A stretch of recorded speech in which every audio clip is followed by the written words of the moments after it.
So test, I kind of, test. I have, Is it on? oh, test. Test. Okay, Test, is mine test. on? I don't think mine's on. Yours is. Is mine? Test. And Okay, now I hear mine. Test. oh, there's Vera. Okay, everyone, we'll be starting in just a moment. Thank you so much for coming. Whew, that was really, like, Okay. Thank you. I don't think your mic is on. Is test? No, Test, you can hear me? Okay. no, I don't think Not it's loud. It's not on. It is on or no? Just speak louder. Okay. It's Thank not. you. It's not on. They're I think saying mine. it is, but it's Oh. just not very loud. Mine's on for sure. Yeah, yours is louder than mine. Is mine on?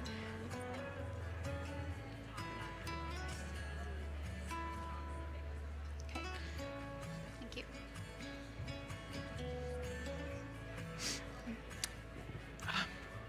I have some of my notes on my computer. Do you think it's fine?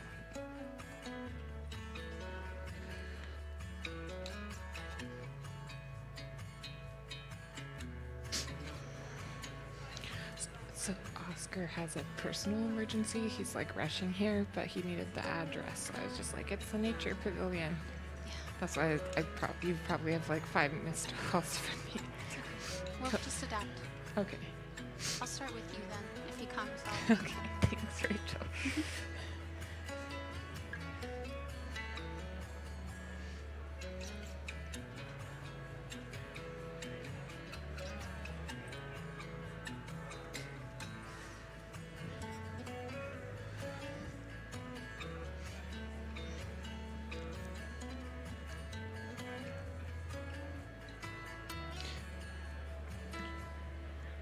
Should we maybe start or wait for her to? Let's start. Okay. Is this working? Yeah, because we're starting with the video.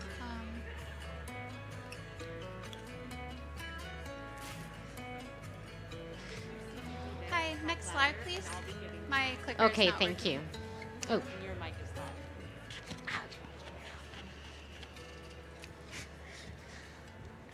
This isn't working, so we'll just do next slide. I don't. Hi.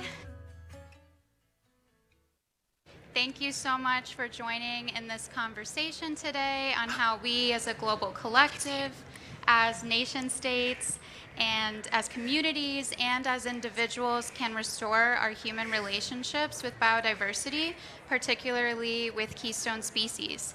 We acknowledge that we are interconnected to nature, that the well-being and climate resiliency of humanity and Mother Earth are interconnected and interdependent, and that broadly due to colonial worldviews, this relationship has become unbalanced and inequitable. We acknowledge the indigenous lands we come from and those of the Kanien'kehá:ka today. Restoring a relationship with species that is proactive, reciprocal, and caring, just as many indigenous peoples and local communities have known and practiced, will require major transformations in our shared values and our solutions. So today, we will center the interests, the needs, and the rights of biodiversity of the keystone species that sustain the ecosystems that support all life. We will save time at the end for questions and a discussion, so you may be considering your thoughts and questions throughout. I am joined by a true stellar panel of experts. If we can go 2 slides over, my clicker's not working. Can we go next slide? Yeah, okay, just 1 second. That's fine. Stellar panel of experts in science, policy, conservation, and governance. I'm joined by Julia Jackson, Vera Urtaza, and Callie Wielenturf, and Oscar Soria is joining us shortly. My heart is so full to hear from them today. And to start, I think I'll start with you, Julia, while we get our slides working. We'll get to a video in a little bit.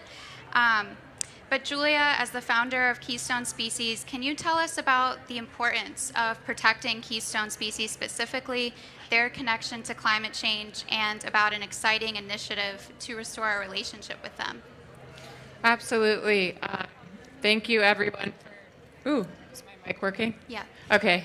Thank you so much, everyone, for joining. My name is Julia Jackson. I'm the co-founder of Keystone Species Alliance and also Grounded. Keystone Species Alliance is an alliance of environmental attorneys, NGOs, indigenous communities, artists, conservation scientists that are all banding together to demand that we enshrine the legal personhood of Keystone species within the Constitution. Right now, we're partnering with the state of Quintana Roo. The Mexican government has agreed to change their constitution. I'm joined by my co-founder, Vera Artaza, who's from Mexico. At first they told us we were crazy for wanting to put species up equally with human beings. But I think what's crazier is that we're killing 150 species off per day. We're losing 27 football fields equivalent of forests per minute. We are killing 100 million sharks per year. We've lost 16% of the gray wolf population in the U.S. alone. And we just simply cannot afford to keep destroying our ecosystems and expect to make it out the other side. I feel like, and this might seem controversial, the climate movement is way too anthropocentric and human-centric. There are 8 million other species for which we depend upon for our survival, a healthy biosphere, and healthy, resilient ecosystems, and they deserve to have a voice and seat at the table. So that is what we formed. It's a 501c4, so we can legislate and lobby on behalf of keystone species, sharks, whales, jaguars, manatees, mangroves, coral reef ecosystems, seagrass beds, phytoplankton, and other vital keystone species that we need to stay well below, at this point, 2 degrees Celsius. And I'm joined by such amazing panelists as well. And yeah, really excited and honored to be here. I guess I'll just say quickly why are keystone species important. I wanted to read an actual definition to you guys on what keystone species even are.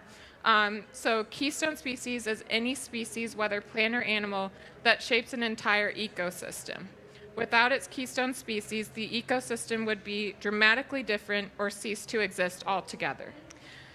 The most famous reintroduction program of a keystone species was the gray wolf into Yellowstone National Park in Yosemite, or in Yellowstone National Park in Montana. And when they reintroduced the gray wolves, they had no idea the trophic cascade and impacts the wolf would have on the entire ecosystem. And once the gray wolves came back into that ecosystem, aspen and willow trees came back and started flourishing because they kept the plant-eating elks on the move, so they weren't able to overgraze aspen and willows. They also were able to bring the population of songbirds back to the trees because once there was more dense brush on the willow trees, the songbirds had a place to rest and nest. They also brought back, there was 1 colony of beavers in the entire park. They brought back, just through trophic cascade, 9 colonies of beavers, which impacted the health of our waterways. So keystone species impact our carbon cycle, they impact our water cycle, and they impact our nitrogen cycle.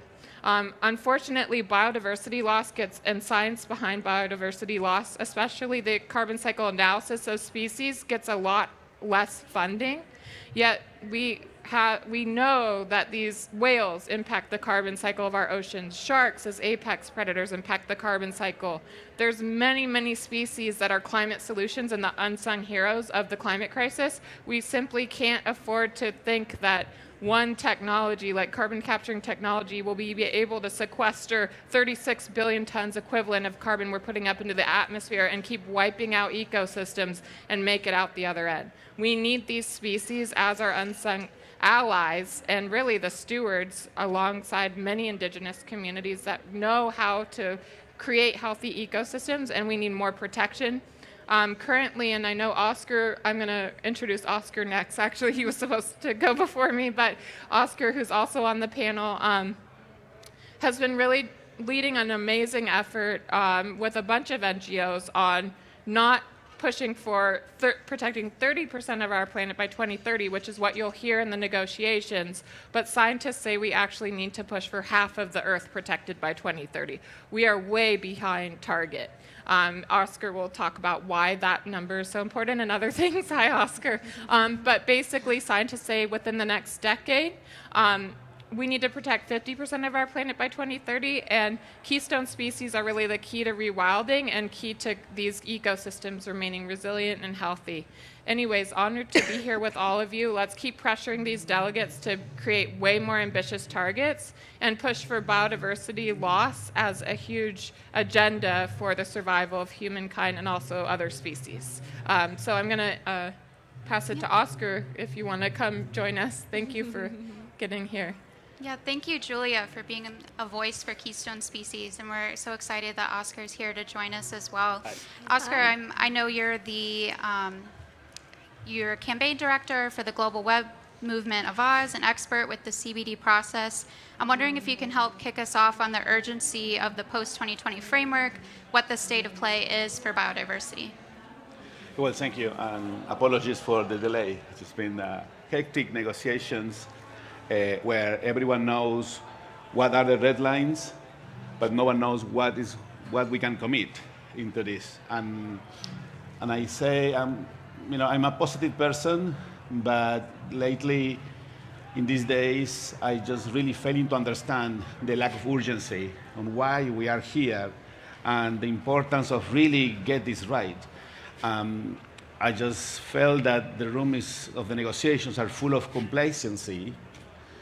And I think it's also a symptom of our anthropocentric perspective of this. So there is something in the negotiations that we're not feeling how nature is dying and how we are dying with it. And if you see the negotiation text as it is with all these brackets, is really concerning, because what we have seen since Sharm el-Sheikh, which was the previous negotiations in the COP14, is that there's been just some momentum and some awakening about the importance of restore our relationship with nature. And that really paved the way for the Chinese presidency to really move forward in the conversation. Unfortunately, then COVID-19 came, and all of us, we thought that COVID is going to be that awakening moment, that teaching moment on what happens when virus doesn't have more nature to survive and then goes to humans. And we thought that was the opportunity for all of us to rediscuss equality, to rediscuss the environment, just to really manage to find a resetting, put it this way. That didn't happen. And in the negotiations since then, what we have seen is governments trying just to pretend that they are champions with a target that got outdated, because the target got insufficient when new science came up during 2020. And if you see from March 2020 onwards, almost all body of science are telling us that we need to protect way more than 30%, and we need to conserve. And also, what has been said is the role of indigenous peoples there, the role of indigenous peoples in bringing that wisdom, that technology, that traditional knowledge, in order just to have that space for us. And I think also it's an invitation to us. We need just to really bring that knowledge to the invitation for all of us on how are we going just to reconnect with nature, our lifestyles, our consumption process. So we in Avaz means voice in different languages, and in Avaz we also had that process, or really still redefining our mission, and not really only hear the voices of humans, but how we're going to hear the voice of nature. And when I was when I was young in 1996, I remember that for those who basically feel, okay, why this CBD conference, why this international law is important, it really is. Even if people say it's not binding or it's just basically a piece of blah in the law, in reality, that convention was useful and critical for local fights. My first campaign, actually, when I was in my 20s, my early 20s, we used Argentina. I am Argentinian, so at that time there was this massive project just to convert forest to soybeans. That's the first time that also the monocultures and the transgenic soya started just to kick in agricultural superpowers as Argentina. And went just to protect 300,000 hectares of that for that deforestation.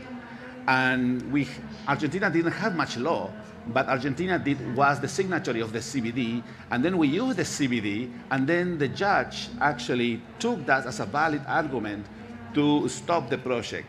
So this piece of international law are important for all of us, and that's why this agreement needs to get right, because then we need to go to court. Because my sense is, my last day, I'm going to say to all of the delegates, if this fails, I will sue in court. Because that's basically what we need just to go. We need to go on court, because I don't think that this place is going to deliver the ambition that it has. I'm really hoping that I'm getting wrong with this, but right now, we are in a legal emergency because this room is not delivering. And it's up to us to hold all of these negotiators accountable. Thank you. Thank you. Thank you. Oscar, your words are so forward-thinking, and I think for all of us, it's really pointing to this urgency that we have and the work we have to do, even outside of the negotiations and what happens in those rooms. But all of us here, what are we doing outside of there? And I think part of the reason we're here is about restoring our relationship with biodiversity, with Keystone species. And as Julia was talking about, one of the ways to do that is through recognizing rights. And to even expand on this approach of rights, recognizing a specific species, of an ecosystem, or of nature, or of Mother Earth in her entirety, this is an innovative approach to really centralize an ethic of care and reciprocal responsibilities into our legal governance and economic systems. And I think now, if we can get our slides to work, we're hoping to be joined by Oscar from the state of Quintana Roo. If we can go another slide over, there's one quick video from him in Spanish, and then Vera will translate for us after if this works. Hola, muy buenos días a todas y todos los que están viendo este video. Soy Oscar Révora, soy subsecretario de Gestión y Protección al Ambiente de la Secretaría de Ecología y Medio Ambiente del Estado de Quintana Roo. Quiero mandarle un caluroso saludo desde Cancún a todos ustedes. Yeah. Hello, my name is Oscar Révora. I'm Undersecretary of the Ministry of Ecology in the state of Quintana Roo. A este panel de conservación de las especies sombrilla. It might be hard for you to hear. Yeah, Sorry. so he's really grateful for the invitation to be part of this panel, and he's recognizing the need to recognize the rights of Keystone species because of the role they play in ecosystems. Desde que me platicó, quiero decirles que yo tengo un corazón activista y conservacionista. He's also an activist who's now in a political position, so we have an ally there. Las especies sombrilla, ¿no? Y sobre todo, pues que ahora que estamos de parte del gobierno, ¿no? Now that he is in the me government, interesa muchísimo es que he is really el gobierno interested pueda tejer puentes con asociaciones como that the government Keystone can Species actually Alliance build bridges para la between protección de las especies sombrilla, government ya que las and especies NGOs to protect Keystone species. He recognized the role that NGOs play because we're on the field, so we need to advise them and they need to listen to us, and that way we can move this forward. He also spoke about how by recognizing the rights of Keystone species, we also need to implement public policies and build a whole structure to incorporate those rights into what the government is doing.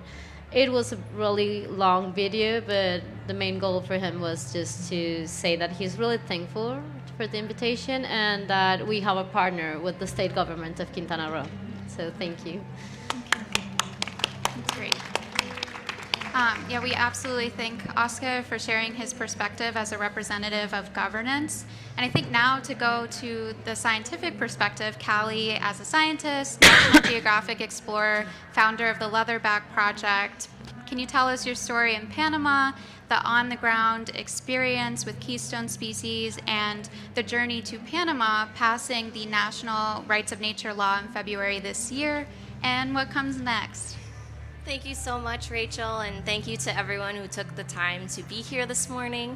I'm really excited to be here just to share the story of rights of nature in Panama, and as a scientist, speak to my personal perspective of stepping outside of science into the political realm to affect change for nature. As part of my work with the Leatherback Project, I use sea turtles as ambassadors for conservation of oceanic and coastal habitats. And as many of you may know, sea turtles are keystone species, which means that they play a vital role in the healthy functioning of ocean ecosystems. For example, hawksbill turtles and green turtles, they're the gardeners of seagrass beds and coral reef ecosystems. They make sure that the sponges and the algae is under check and that the coral has the space to grow and maintain a healthy relationship within the reef ecosystem. And leatherback turtles, for example, the largest species of sea turtle in the world, they can grow to be 10 feet long and weigh 2,000 pounds. They can eat their weight in jellyfish every single day. And jellyfish, as you may know, consume juvenile fish and fish larvae. So when we have healthy leatherback sea turtle populations, we have a control on jellyfish blooming events, which then supports healthy fish stocks, not only for the sake of the fish communities, but also local coastal communities. And so just to jump into my story, in 2019, I received my first grant from the National Geographic Society to lead a pilot study in the Pearl Islands archipelago in Panama. It's a 240-island archipelago in the Gulf of Panama, and my goal there was to evaluate local nesting and foraging sites of sea turtles and also evaluate the local threats facing their survival. And over the course of that first 5-month expedition where I was living in a tent, and the past 3 years since then, we've identified 25 sea turtle nesting sites that are new to science and 3 foraging grounds. And also as part of this project, we've identified various threats, including the illegal wildlife trade of sea turtles in the Pearl Islands, the drowning of endangered sea turtle species in artisanal gillnets and longlines, in addition to the illegal consumption of sea turtle meat and parts. And so earlier that same year, in 2019, I was part of a sexual harassment legal case at my first job as a marine biologist, where I needed to defend my own rights to a healthy and safe work environment. And in this process of having my rights be violated, needing to seek legal counsel to defend myself, coming to a resolution and being able to move on with my life, I wanted to move on in a positive way from this negative experience. So I was thinking about this problem-solving legal structure within the United States. And when I wanted to apply that to my job as a biologist and a conservationist, I realized that nature's rights can't be defended in the way that I had defended my own, because she largely has no rights within our legal systems. And that really impacted me. And so when I was prepping to go to the field, I bought this book by David Boyd called The Rights of Nature, A Legal Revolution That Can Save the World. I highly recommend that you read it. And as I was in the field in my tent reading this book and seeing firsthand all of the threats facing marine biodiversity and specifically sea turtles, I felt overwhelmed and very compelled to do something about what I was seeing in person in Panama. So I had the crazy idea, let's see how hard or how easy it could be to propose a new rights of nature law in Panama. and I solicited a meeting with an environmentally minded senator, Juan Diego Vasquez, and Panama's First Lady, Yasmin Cortizo, and I presented the legal precedent of rights of nature from Ecuador and Bolivia. I brought my data sets from the field and compelling multimedia to show them what I was actually witnessing on the ground. And then I spoke about how this could be beneficial to Panama as a country and leading the way in pioneering this new type of legal framework to protect nature and restore our relationship with nature. And to my surprise, both political leaders were actually very excited about the concept. And we spent the next 2 years drafting, debating, and revising the law in collaboration with the Earth Law Center. Rachel is actually one of the amazing women on the Panama team. And I'm extremely excited to announce that on February 24th of this year, 2022, the President of Panama signed this law into effect. So,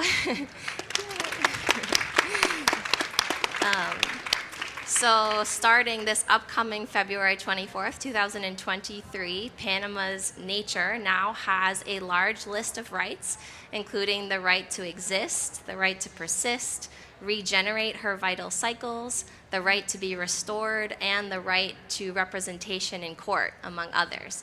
So starting in February, any member of Panama's society can bring a case to the courts on behalf of nature, the same way that a child or an elderly person can be represented by a third party in courts today.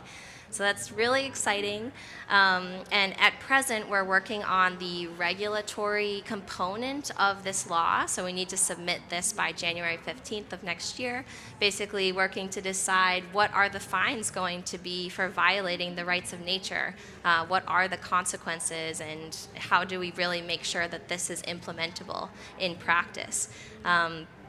The law also includes many ecocentric principles, like the prevention and precautionary principles, in addition to in dubio pro natura, which means like in doubt, side with nature.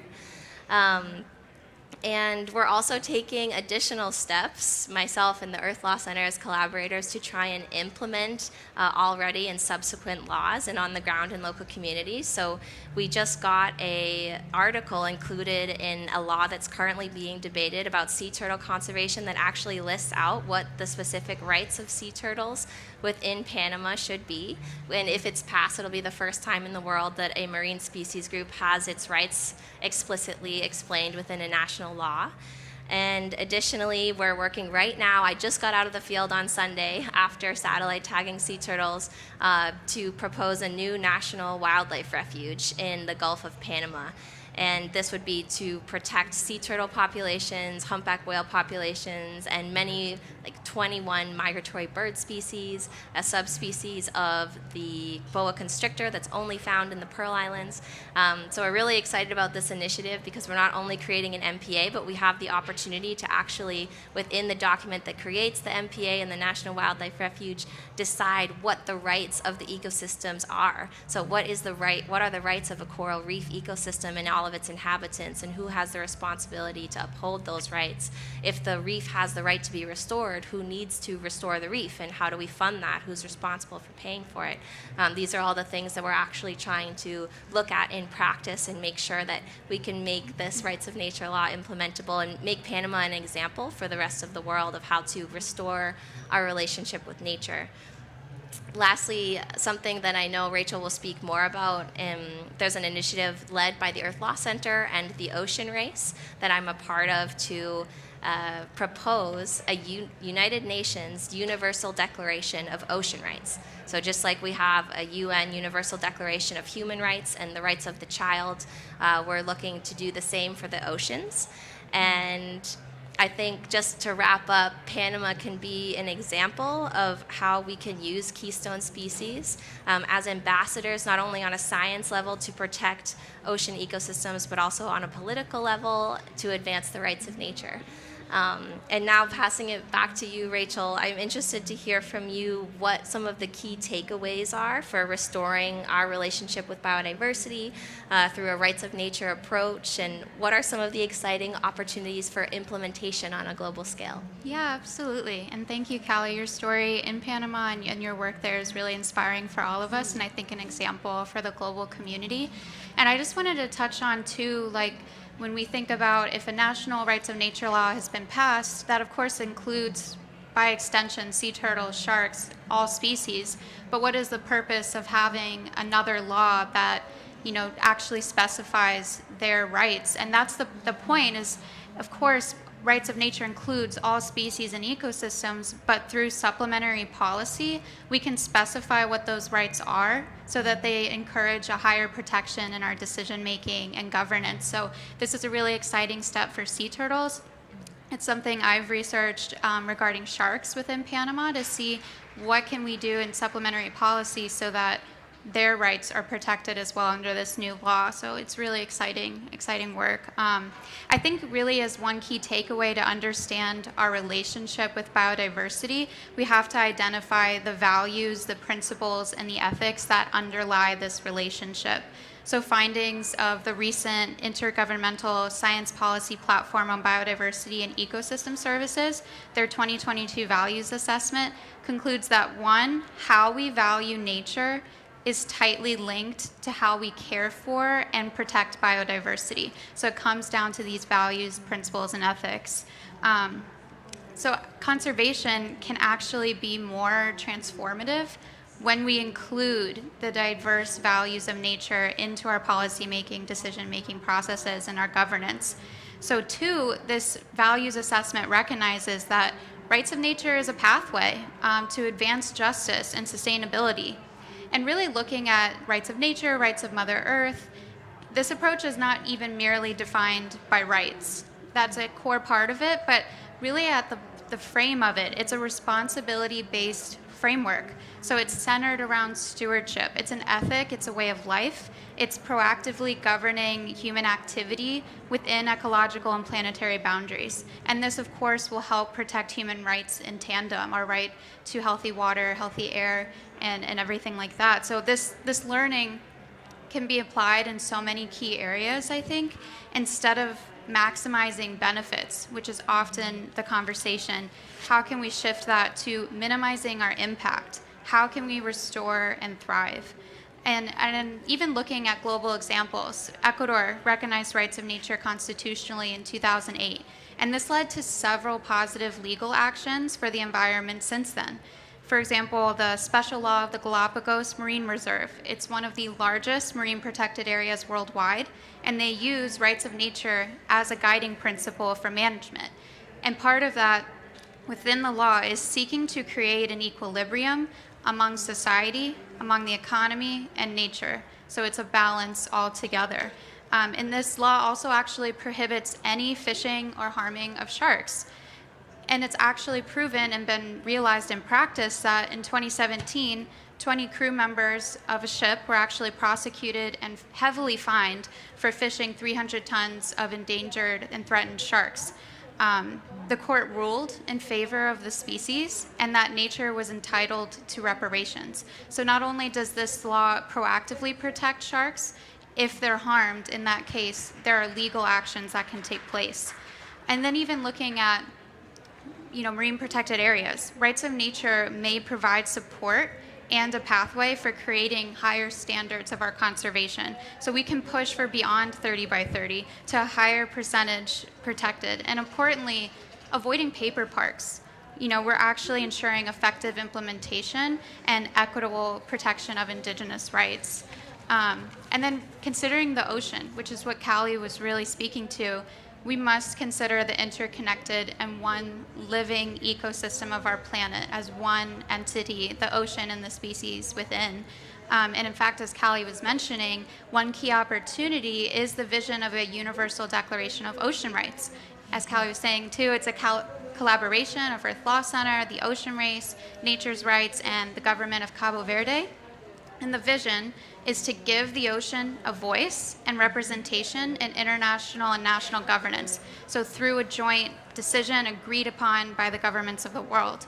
And we're currently in this process now of bringing diverse stakeholders together. So this included a roundtable gathering at the New York Climate Week of over 20 governments, including Monaco, Seychelles, Genoa, Italy, and others that are now involved and providing their expertise in establishing principles underpinning a rights of nature lens, but in ocean governance. So this is all to guide a positive human-ocean relationship and actually present these principles to the UN General Assembly next September. I think the ocean is foundational to all life, yet ocean health continues to decline. But if we recognize our interdependent relationship with the ocean and species within, ocean governance can be guided more holistically and harmoniously. Instead of separation or resource use, we can instill an ethical responsibility to protect and preserve the ocean and align all of our siloed and fragmented efforts together under one agreed upon and collective norm. And though rights of nature has not yet been implemented internationally, there are so many examples in practice on the local, regional, national scales that can really set a precedent for global recognition. And a second prominent opportunity is today. The current biodiversity framework draft includes rights of Mother Earth and several key targets, particularly Target 15, as an approach for implementation.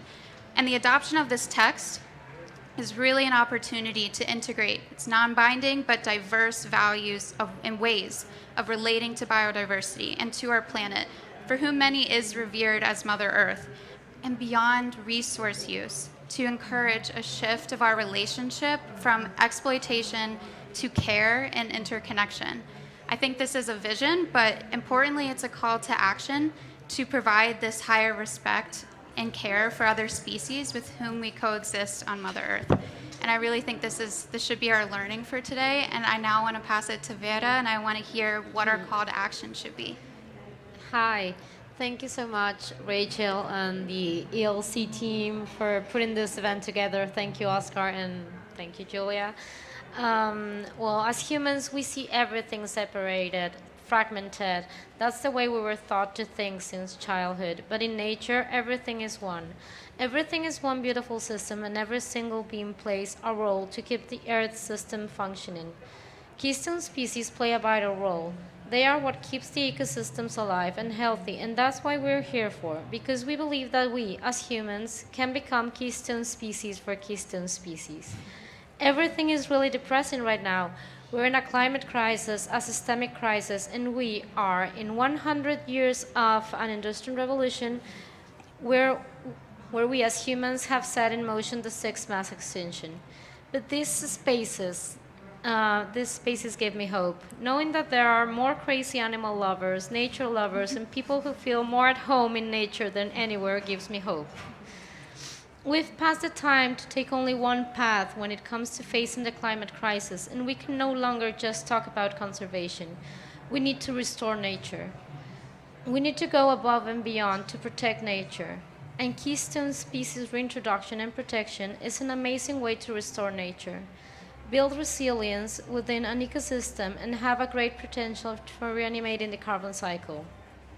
The IPCC Special Report on 1.5 says that we need far-reaching and unprecedented changes in all aspects of society to avoid the worst-case scenarios of this crisis.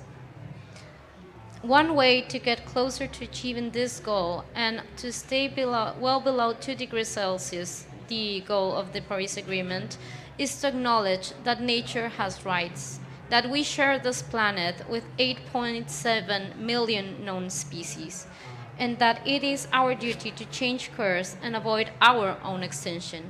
We need to step up and change the course of where we're heading.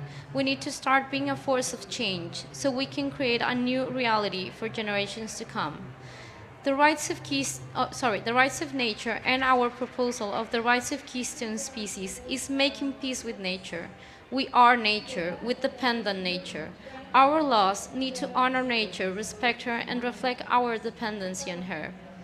There's an urgent call for funding. We need to restore nature, and if we want to have a chance to survive, we have to raise our voices. Governments allowed this to go for too long. It's in us as the human species to change that. We need to break this narrative of nature on one side and us on the other. Nature is very forgiving if we give her space. Let's honor her and her Keystone species today. Thank you so much. Thank you. Thank you, Vera. I think before opening it up for reflections, and in just broader discussion with everyone, I want to ask one more question to our panel, and I think if everyone wants to respond or just a few volunteers, that's fine. But I loved what you were talking about, Vera, about hope, and I want to know what inspires you, gives you hope about rights of Keystone species, ocean rights, or rights of Mother Earth. What inspires you or gives you hope? Well, right now, we're forming a community around protecting nature. I believe that there's so much space for innovation, for experimentation, and even for implementing a lot of new ways to relate to nature and go back to our harmonious living with nature. So yeah, and I'm knowing like you here in Cali, here in Oscar, here in Julia, and I mean that gives me hope, knowing that there's more people in this movement that feels the same, that we need to survive, and also that we need to survive.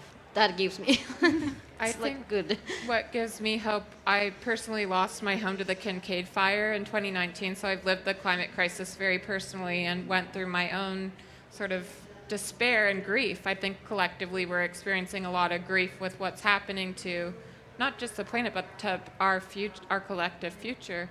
I think what gives me hope, however, and what kept me going through that deep despair and grief of losing everything to the fire is knowing that there is a community that wants to really ensure that we survive. The answer isn't terraforming Mars, which is another planet. We can't just export the same sort of ways that got us into this mess in the first place. I think that deep ecological wisdom, traditional knowledge from indigenous communities. Some of my indigenous mentors, I personally believe that they will lead us into the future we want to see. And oftentimes they're not like at these conferences, but they're starting to really show up in mass because they're demanding we listen and honor Mother Earth and have a reciprocal relationship with Mother Earth. And I think they, alongside a lot of people here, give me hope because their leadership, and they say we're living during prophetic prophecies, the prophetic times right now. A lot of indigenous prophecies say from now until 2052 we're going to go through a very dark time as a species. But one Quechua elder I was talking to, Kurakindi, on a bus actually in the Yucatan, who's a dear friend of mine, said, our prophecy from the Quechua says that we will hit really dark times as a species, a human species, until 2052, especially in the next decade. However, the planet we leave behind will be far more beautiful than the one we could have imagined with those that do make it through. And so that gives me hope, is really listening to the elders, their knowledge that we can make it through and we must make it through, and we must honor their traditional ecological knowledge. And that's also honoring that species aren't just other species, there are non-human relatives and kin, and we need to honor them that way. So that gives me hope, is that perspective. Yeah, thank you. I think for me, something about the rights of nature movement and the legal framework that gives me hope is just the fact that through rights of nature, it gives every public citizen the power to advocate for nature, to bring a case to the courts on behalf of nature. And I think that just gives people the power to be a voice for nature in a way that we haven't yet seen before. And I'm hoping that in Panama, as an example, people will rise to the occasion and hold corporations and governments accountable. Additionally, in my experience in Panama, I've just found hope at every turn. For example, Juan Diego Vasquez, the parliament member that proposed this law to Panama's parliament, he is only, I think, 27 now. He was 25 when I first met with him. He was younger than me, and the fact that he's creating his his legacy and his reputation as a politician as such a young person, and he was willing to take a risk on something as controversial as rights of nature. That really just inspired me, and I admire him for really standing up for what he believed in despite the costs. Additionally, like Panama's First Lady, Yasmin Cortizo, I'd never met her before. She welcomed me with open arms, and she's been a huge supporter of the rights of nature, and she's spoken now at the UN virtually about this and calling other government officials to make similar decisions for nature. And even Panama's Minister of the Environment, Milciades Concepcion, he's really an active member of the rights of nature movement, and it's largely thanks to him that Panama has had the success that it's had so far, and I know it's largely thanks to him that the law will be implemented successfully. So I wanted to call them out, because without them, none of this would have been happening in Panama over the past couple of years. So they give me hope, and I hope that Panama can be an example for the rest of the world, that we really do follow through, make the law implementable, and that other countries can follow suit. So, yeah. What gave me hope, can you hear me okay? What gave me hope is when I see all lawyers and indigenous peoples trying just to translate law in a very grassroots level and doing legal actions everywhere. And it also gives me hope when a government called us and saying, you are going to be declared persona non grata, we're going to block your SWIFT because you are basically interfering with our stuff. And basically a lot of governments are pissed because we are sending grants to different lawyers around the world, and they're winning. And what actually they're not seeing is the fact that this is unstoppable. So the right of nature is unstoppable, as it was human rights 500 years ago. It's just like, as Freud says, when the voice is in the conscience, it's unstoppable. And the human rights before, it wasn't born in the pulpits, in the church, with the kings. It came from the fight from within and from the bottom. And I think this is what's happening. And so what I do celebrate is the fact that this is something that no one is going to stop. And we're going to get a lot of pushbacks. But it's happening nonetheless, and it's happening outside this room. And that's something that gives me hope. Thank you. Yeah, I think we know legal systems evolve, that they can be reflections of our growing awareness and a method to have collective justice. So I think that's really what gives me hope. And we're starting to see so many legal examples worldwide. Rights of nature has been involved in legal and law and policy in over 30 countries. There's over 200 laws or policies worldwide. And there's so many examples. I only gave one, but there's so many examples showing implementation and a higher protection of nature, and also just a greater respect for nature, for Mother Earth, and for diverse values and ways of approaching conservation and our governance, I think is really powerful to me. I genuinely want to thank all of our speakers, and it's just been such a wonderful conversation to hear from you and your perspectives. I want to open it up if anyone has questions, reflections. It can be a question. If you have a thought, if you want to reflect on any learning from today, I would just love to hear. Yes, please. Oh. Yeah.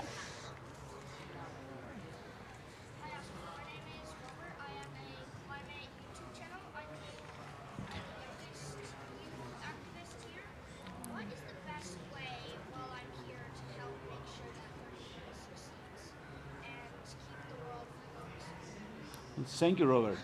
I think that your presence here that's something that is so inspiring to all of us. And this is something that we are basically, one of the things that it gives me anxiety is that I have nephews and nieces that has your age, and I know that we are not leaving you the best world.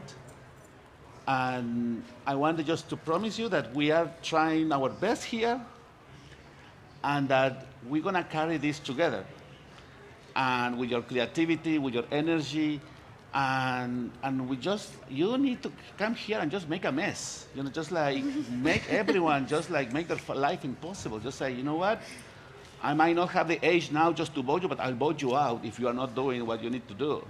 But I think this is it. You know, it's just like I have an anxiety. Let me just show you this. I just every day, I every day I wake up and just say, what can we do to just say these people, wake up, wake up. It's your children. Don't come here as a negotiator of X country, etc. Come as your father, come as your mother. Just come as a human being. Yes. Because you, Robert, and many kids are basically counting on us and on those negotiators to get this right. So let's exchange numbers, and then, let's do YouTube, and let's make a mess here, because, we really need just to shake this room.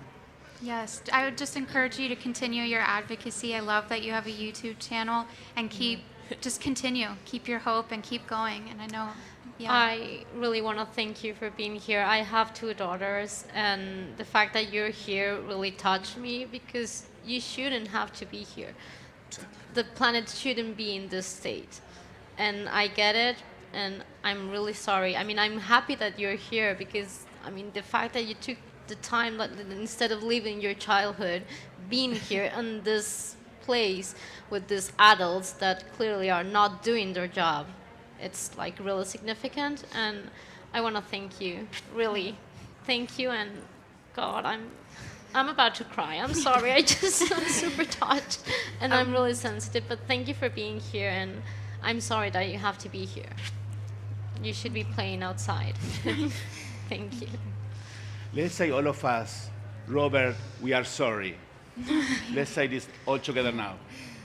Robert, we are sorry. Yeah. Yeah, thank you so much for being here. I have 6 nephews and a niece, and yeah, thank you. You shouldn't have to be here. thank you. Yeah, I'd love to hear other reflections and open for questions, comments. Yeah. First, I wanted to thank you because you're heroes and you give hope. I wanted to I would like you to talk about what disappointed you and made you pessimistic today, because that's how you started your intervention. And what made you pessimistic, and how could we fix it? What makes me pessimistic is the fact that we've been just in these conversations, in this, you have in this process what is called the open-ended working group, which is basically negotiations that happens in a cycle in order just to try just to get an agreement. And these open-ended working groups became never-ending working groups. We're, with a lot of brackets. We're getting more brackets. So those open working groups were basically supposed just to get agreements, just to get middle grounds, and just to try just to move things forward. And what we are seeing now is more brackets, and we see here no world leaders, with the exception of the host country. We see no leadership across the UN in trying just to move this along. There is no adult in the room. And I highly doubt that in the next 2 weeks are we going just to get something meaningful. So if you see all the targets are, some of the targets are basically based on political compromise rather than science. And this is not serious. And I think that what we need just to basically come up from here is what else can we actually say from here? Are we going just to set the rights-based approaches? Are we going to, what are the elements that we're going just to actually make this a little bit meaningful? But we have already 3.5 million people signing a petition across different organizations. Grounded also has put forward a petition. People are asking for more ambition. The people here are not hearing. But I think what is also important, I am pessimistic in this room, but I have so much hope outside because the fight is outside. It's happening. Not in Montreal, it's happening everywhere, where you see people actually fighting, having Robert and everyone else just fighting and bringing hope to us. And the thing is, our job here is to try just to bring those people's voices to this table, and we might actually not get the agreement, but at least we might actually tell to every delegate, look into their eyes and say, have you have done what you have just to do here, not as a negotiator, but as a father, as a mother, as a grandfather, as a niece. So I think this is what we need just to bring. We need to bring humanity in this place and really bring the awareness of our humanity, and also in understanding that we are not here just behaving just for humans and for economic interests, but for all different ways of lives. Because like it or not, in ecological economics, at least half of our economic output depends on biodiversity. So even the most capitalistic and greedy people like Goldman Sachs, for instance, they know that we need just to have $1 trillion per year to protect biodiversity. And these people here are actually calling for 200 billion. And have you seen pledges of the governments? No. So I think this is just like the call for a deeper consciousness is what we need just to have here. We need just to go out and just speak with the delegates and say, man, woman, girl, boy, do something. Just come out with your own conscience rather than just what your capital is saying. I wanted to just quickly draw everyone's attention to the screen. So the sign-on letter that Oscar's been leading for a long time, we have a QR code. And I mean, it was quite impressive. Our organization came on more in the last minute to try and amplify with celebrities to get biodiversity targets to up to 50%, because a lot of world leaders are talking about protecting 30% of our planet by 2030. And surprisingly, some NGOs as well are like saying we should just stick with 30, but there's a whole coalition of NGOs that are like, nature needs half. I see Amy there. Yay. Amy's here leading that charge as well. And that's what gives me optimism is, there's a sign-on letter. You can join alongside 3 million other signatures to demand that if you scan the barcode, that we protect and raise our ambitions to half. Because right now we're at 15% of the Earth's terrestrial land is protected and 8% of our oceans. That's completely unacceptable. We need to get to 50%, and if we just leave it at 30%, we'll probably land at like 18% or even less. We need to up our ambitions. We should be advocating for 80% to even reach 50. So the lackluster ambitions are just not enough, and we need people like Oscar, like Amy, that have been at this for a very long time, laying and seeding the foundation to demand that we protect half of our planet by 2030. And you guys give me hope. In all honesty, when I discovered you guys existed and are championing this, I'm like, where did you come from? So thank you, and please scan to support the sign-on letter for half of the Earth. Thank you. I think with that, we just love to thank you all again for joining us for this time and just this space and the energy. I really think this has been collectively inspirational, action-driven. We're talking about topics that aren't often at the center of conversations, and it is usually about maximizing benefit, but we're here talking about how we can restore a relationship with Keystone species, with biodiversity and Mother Earth as a whole. So I really appreciate your time and your energy, and I hope we keep it going forward, and you can join us and we can talk more after this. So I really appreciate it. So bottom of my heart, thank you. Thank you.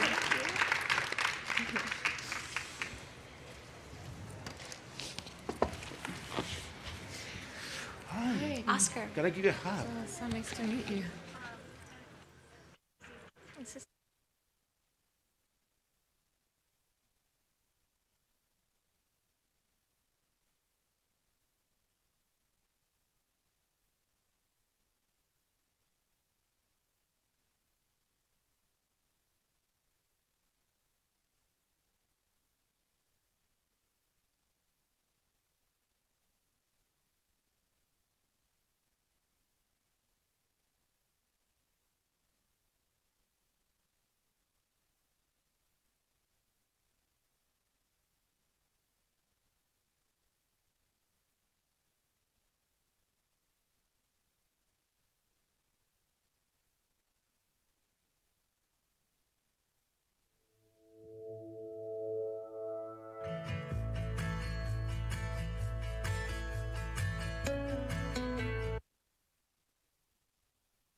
Hello, hello, hello.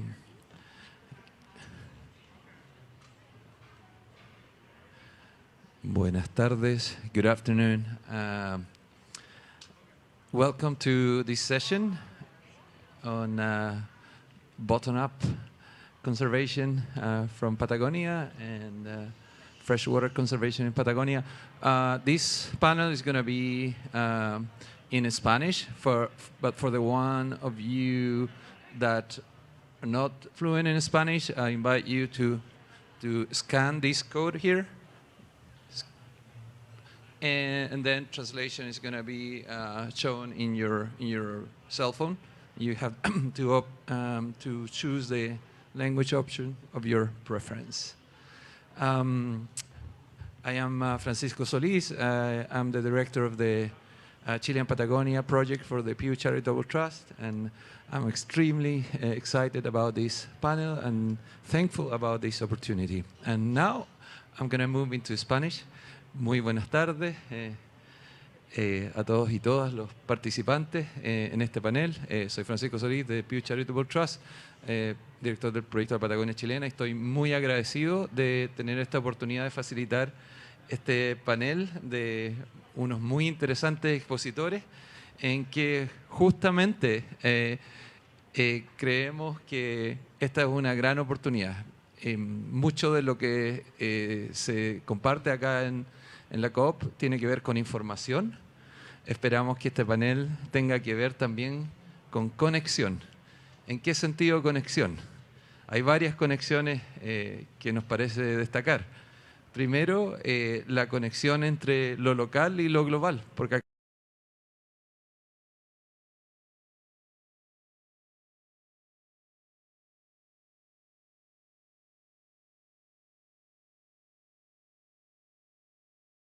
acá se habla mucho de lo global, entonces tener esta oportunidad de hablar de lo local y cómo se conecta con lo global es ya un privilegio. Segundo tema de conexión, y estamos acá en el norte, otro tema de conexión importante. Otro tema de conexión, cómo se conecta la gente, las comunidades, los pueblos, con las áreas protegidas, con la naturaleza. Más profundamente, cómo conectamos la mente, la información con la conciencia. Y finalmente también parte de este, o pilar de este panel, cómo conectamos entre comunidades, entre gobiernos locales, y cómo también los ríos no solo conectan a la gente, conectan la vida y conectan lo terrestre con lo marino. Y particularmente desde donde vamos a hablar hoy es justamente un territorio que es la Patagonia chilena, que para formarse una idea, la Patagonia chilena tiene el tamaño de un país completo, tiene el tamaño de Nueva Zelanda. Esa dimensión de país, y ese es el territorio desde la Patagonia donde hablamos. Esperamos poder generar una conversa amena, hay bastante material audiovisual y dejar bastante tiempo para poder compartir y sobre todo también para poder visibilizarnos, visibilizar el sur y el trabajo que se hace desde el sur, desde y con las comunidades. Entonces, primero voy a presentar muy rápidamente a los panelistas. Tenemos a Emilia Astorga, antropóloga, que trabaja como coordinadora de la estrategia de comunidades portal para la región de Aysén. También vamos a aprender más de ella, de qué se trata esto.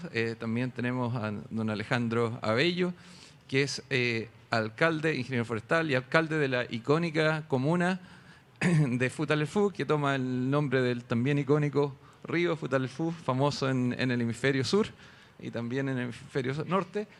Y también es presidente de la Asociación de Municipalidades de la provincia de Palena y parte también de los 26 municipios que han adherido a la estrategia de comunidades portal. Y finalmente tenemos a Andrés Díez, quien dirige a una organización muy potente que se llama ONG Pueblo Patagonia, que trabaja en la cuenca del río Cochamó y Puelo, y en la comuna de Cochamó, y que también nos va a contar las experiencias desde el sur, trabajando desde lo local. Sin más, quería decir que en el ámbito global, lo que estamos conversando hoy día tiene mucho que ver con el objetivo 3 de la Convención de Biodiversidad, cómo conectamos con los beneficios del uso sostenible de la naturaleza, de las áreas protegidas, y también cómo estos beneficios se reparten en forma justa y equitativa con las comunidades. Así que, sin más, la palabra para Emilia Astorga. Hola, muy buenas tardes a todos. Como decía Francisco, yo soy Emilia, soy antropóloga encargada regional de la estrategia de comunidades portal para la región de Aysén. Y vamos a presentar ahora un pequeño video para que puedan introducirse en este tema.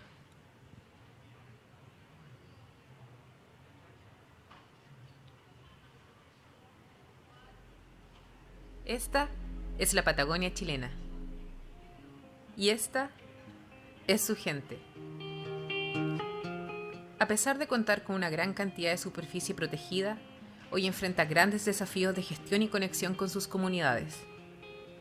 Por ello, queremos contribuir a fortalecer ese vínculo entre las comunidades locales y sus áreas protegidas, tanto terrestres como marinas.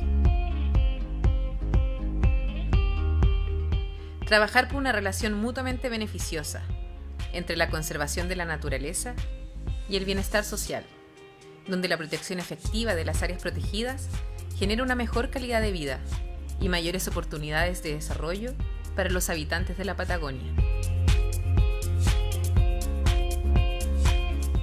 Una iniciativa que nace en 2019 y continúa al año siguiente con el diseño y ejecución de una estrategia marco, y se consolida en 2022 con la firma de un convenio. Una estrategia marco, impulsada por una inédita alianza suprarregional que convoca a todos los actores involucrados.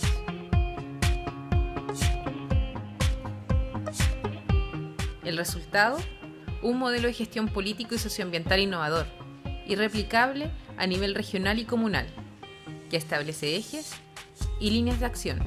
Estos son algunos de los cambios que buscamos promover.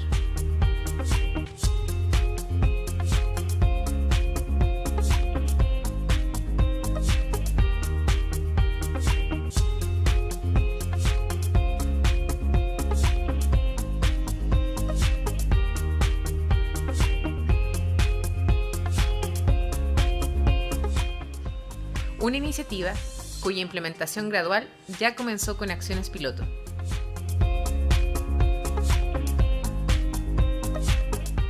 Queremos que al 2030 las comunidades y los gobiernos locales y regionales se vinculen activamente con las áreas protegidas terrestres y marinas de la Patagonia chilena, que contribuyan a su conservación, así como al desarrollo local y el bienestar de sus habitantes.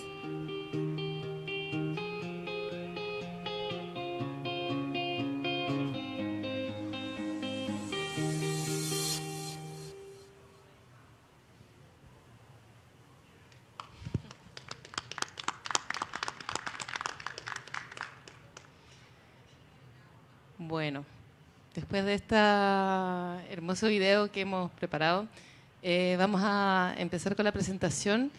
Y para entrar un poco en materia, si pueden pasar hacia la siguiente diapositiva. Sí. The next slide, please. Bueno, como ustedes pueden ver en el mapa acá, un poco de contexto, ¿no es cierto? Está la Patagonia chilena, desde la provincia de Palena hacia el sur hasta la región de Magallanes. Esto comprende la región de los lagos, Aysén y Magallanes. Y en este mapa se puede ver todas las distintas áreas protegidas que tiene este territorio, que son una gran cantidad, y de hecho el 50% solo de la superficie terrestre es área protegida.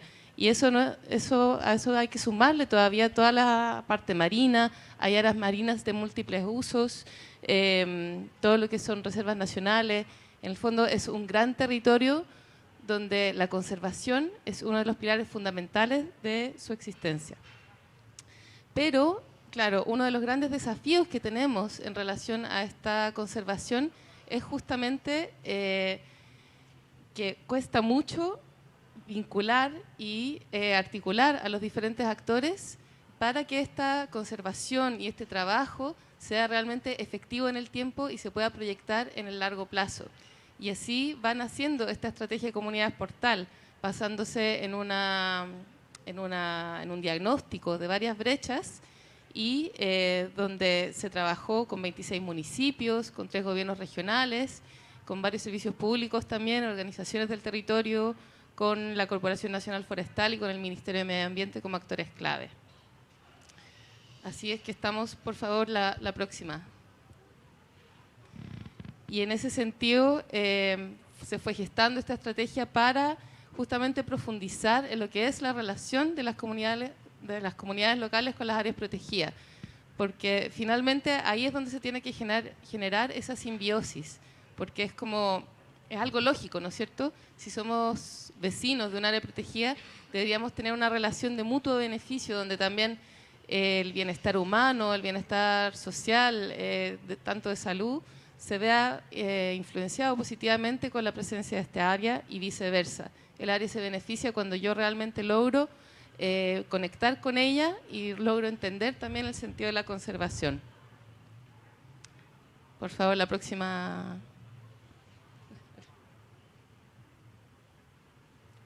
Bueno, se adelantaron un poco.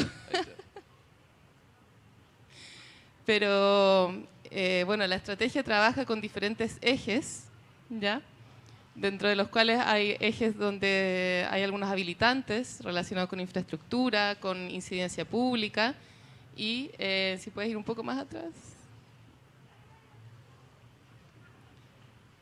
Incidencia pública también, con bienestar humano, bienestar territorial.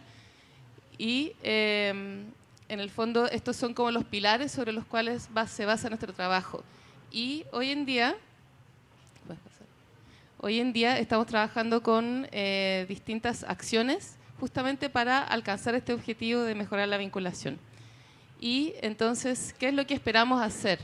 Una implementación gradual de un sistema de gobernanza, de mejor gestión de nuestras áreas protegidas a través del trabajo colaborativo. Y en este sentido estamos trabajando con 7 comunas piloto, con 7 municipios, con los cuales estamos implementando un sistema de planes de acción, donde cada una de estas acciones se están trabajando a través de una forma participativa con las comunidades locales. Y el objetivo es justamente alcanzar esta mayor conexión y esta mayor vinculación y justamente articular a los diferentes actores que están relacionados con la conservación.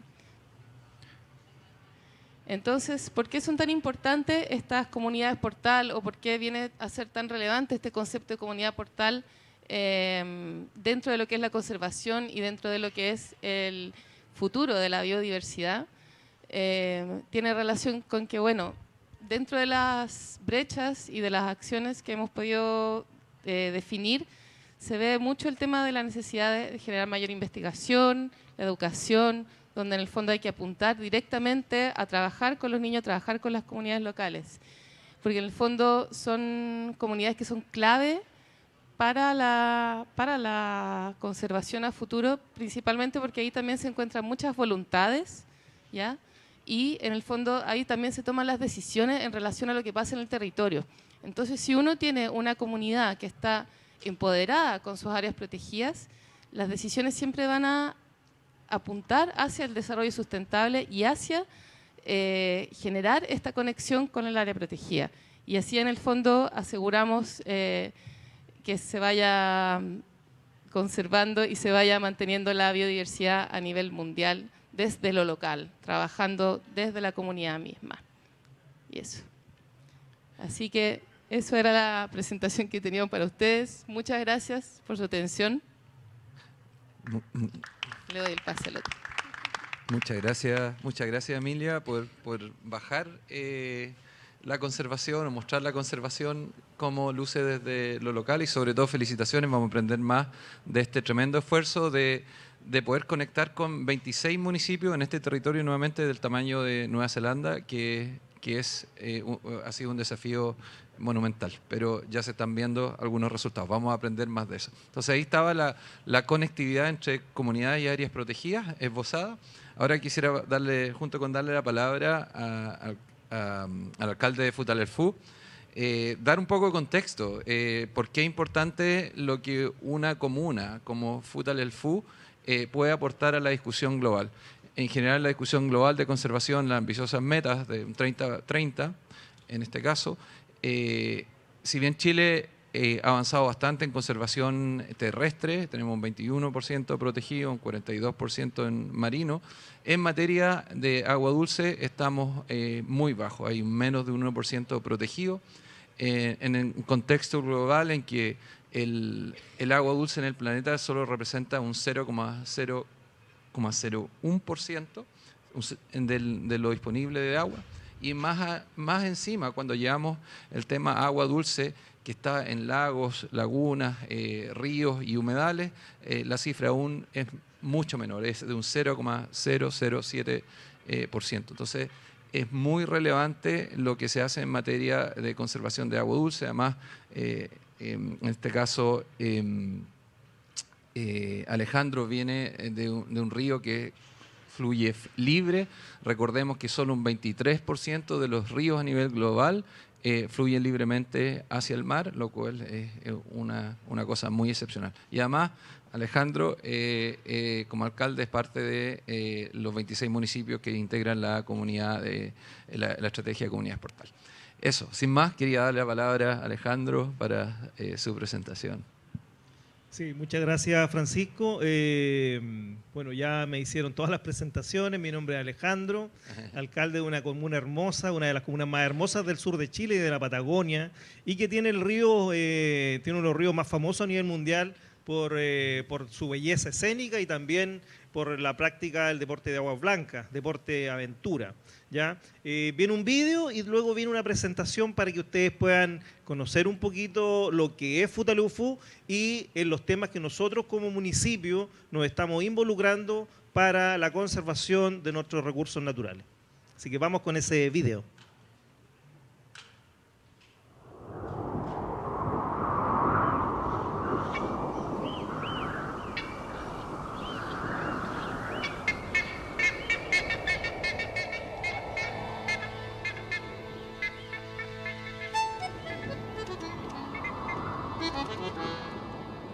Van a ver un poquito de cultura y también de lo que es Futaleufú y sus actividades que se pueden realizar.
Bueno, ahí estaba el video en donde ustedes pueden apreciar la belleza escénica de nuestro río, uno de los ríos más hermosos, como les decía, del mundo, pero sobre todo un río que de alguna forma define el estilo o el tipo de desarrollo que nosotros queremos para nuestra comuna, que es un desarrollo que respeta la naturaleza, que respeta los recursos naturales, pero que también permite distintas actividades ligadas principalmente al turismo, ligadas al desarrollo de productos turísticos, ligadas al desarrollo de productos complementarios al turismo y que de alguna forma dinamiza y define lo que es el desarrollo de la comuna de Futaleufú, compartido por supuesto con toda la comunidad que allí vive.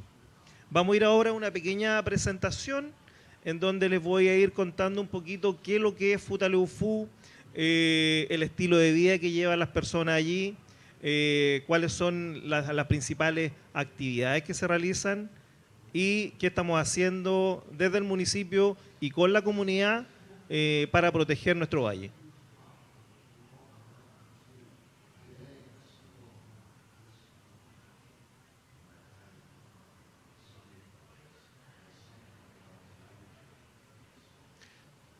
Bueno, la primera lámina muestra un poquito dónde está Futaleufú. Futaleufú es una comuna cordillerana, es una comuna inserta en la Patagonia chilena, se encuentra al sur de Chile, al sur de Puerto Montt, en la región de los lagos, provincia de Palena. Es una comuna limítrofe con la República Argentina, ya por cuanto la influencia de la cultura patagónica está presente en los usos y costumbres de la gente de Futaleufú. Ya ahí ustedes pueden ver el estilo de vestimenta que tenían nuestros primeros colonos. Futaleufú fue fundada por allá por el año 1929 y fue colonizado principalmente ese territorio por chilenos que en algún momento de su vida cruzaron hacia la República Argentina, recorrieron hacia el sur argentino y finalmente decidieron ingresar nuevamente a Chile a poblar estos territorios patagónicos que estaban relativamente desocupados.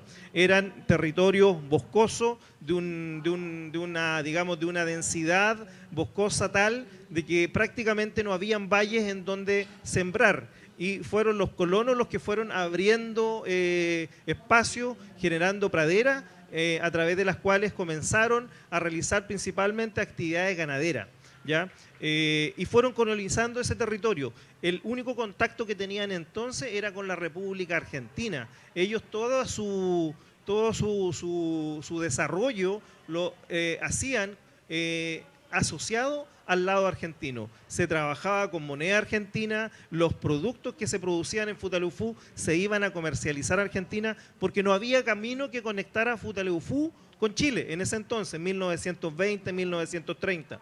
Recién en el año 1982 se construye desde la carretera, desde la ruta 7, la carretera austral, el desvío o el ramal hacia las comunas cordilleranas de Futaleufú y Palena, ¿ya? Y eso marca, pero significativamente, la forma, la costumbre, la cultura y las tradiciones del pueblo de Futaleufú, ¿ya?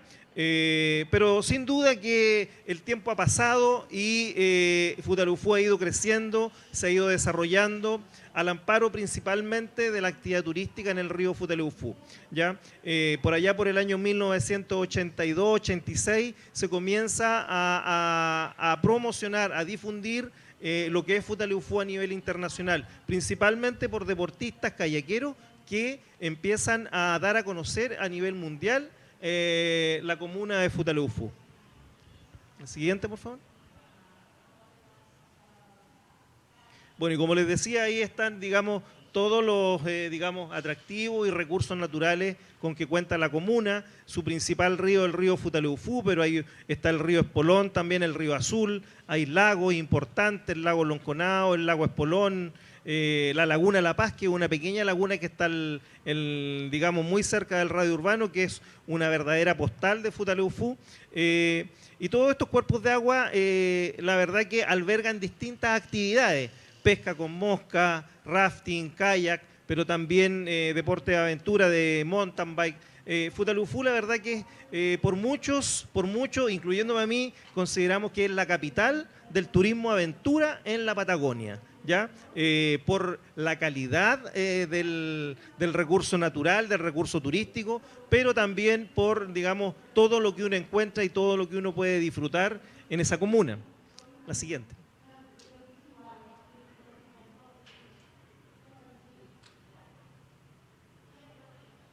Bueno, y acá podemos ir viendo las distintas acciones que está tomando Futalufú. Yo como alcalde, la verdad que me preocupo en forma integral del territorio de la comuna. Yo, la verdad que mi principal función como alcalde no es la conservación. No es la conservación. Mi principal función como alcalde es traerle calidad de vida a la gente de Futalufú. Pero esa calidad de vida pasa y se construye a través de distintos factores y distintas variables. Por supuesto que están las necesidades básicas de mi población, que dicho sea de paso, aún tenemos problemas de agua potable, aún tenemos problemas de electrificación, aún tenemos problemas de conectividad. La conectividad es un factor que siempre ha jugado en contra de estos territorios porque no estamos conectados directamente con Puerto Montt, que es la ciudad más al norte y capital regional del territorio, ¿ya?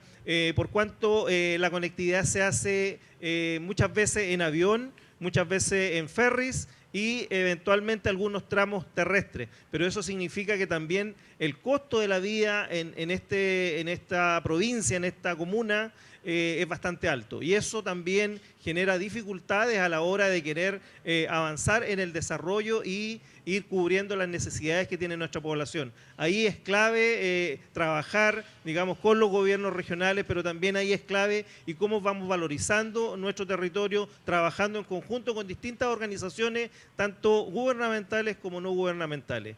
También en este escenario para nosotros es importante que nuestra población tenga estas necesidades básicas cubiertas, pero también sabemos que tenemos que conservar lo que tenemos, que es lo que enriquece a la comuna de Futalufú y a sus habitantes y lo que los enorgullece también. Tenemos que proteger nuestros recursos naturales, nuestro río Futalufú es importantísimo mantenerlo, también nuestros lagos. Estamos desarrollando distintas áreas. Por el lado del tema del manejo gubernamental, podríamos decirlo, desde el municipio estamos impulsando distintas normativas, ordenanzas, para poder proteger Futalufú, para poder conservarlo. Ordenanza de medio ambiente, ordenanza de manejo de residuos sólidos. Somos una comuna en donde contamos con un plan integral de manejo de residuos sólidos para poder hacer selección en origen y reciclaje. Estamos separando el material reciclado, estamos trabajando con el compost y esto, a diferencia de otros lugares en donde son pequeños planes pilotos, en Futalufú es a nivel comunal. Es decir, en toda la comuna de Futalufú se hace separación en origen y se recicla digamos, los materiales que es posible hacerlo. La materia orgánica se transforma en compost y se le entrega a la población en forma gratuita para que ellos puedan utilizarlo en sus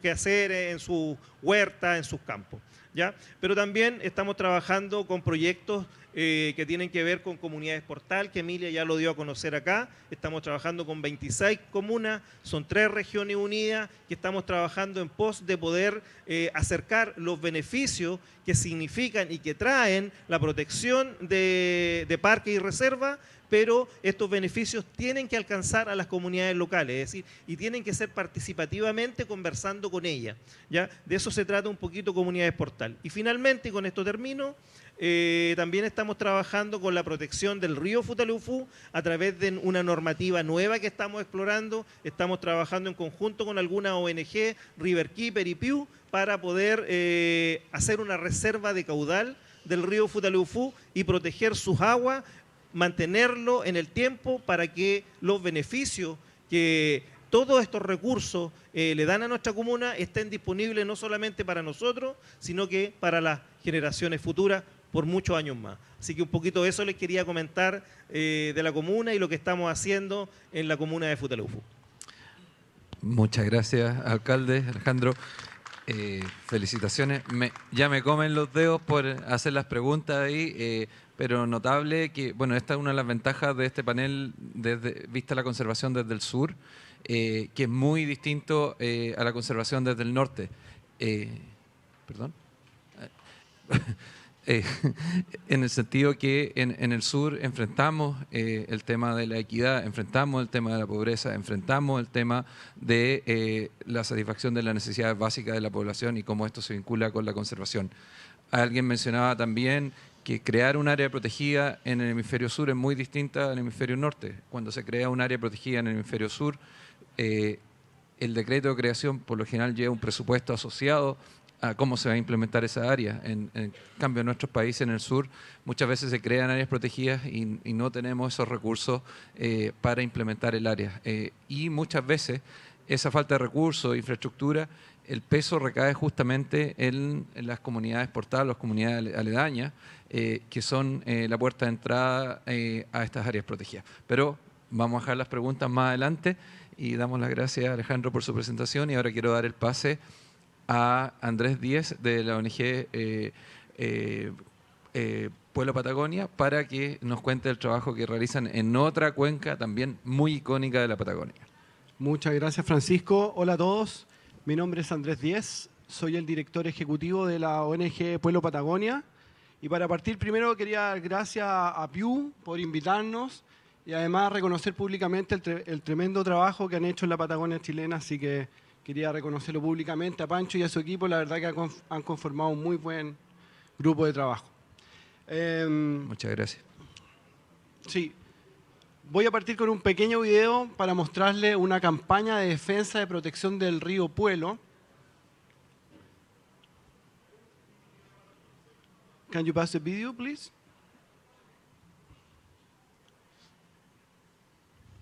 Bueno, mientras tanto les cuento.